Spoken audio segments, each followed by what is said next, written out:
Isaorantsika ny tompo, mbola afaka mifampitotro-bavaka isika. Ko asaiko ampitiavana ary ianao fa hanatanteraka an'izany isika sao.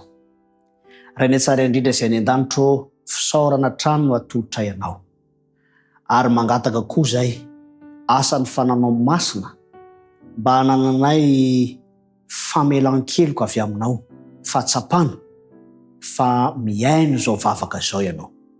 Ny namanay Marira Velonarivo izay mangataka manokana mba hitombo finoana ary indrindra fatokinanao, ny fidiranao an-tsehatra eo amin'ny fiainany, satria nomenao andraikitra izy tompo mba hitaiza zazakamboty, koa ilana fahendrena izany, ilana faharetana ary indrindra fitiavana eo amin'ny fikarakarana.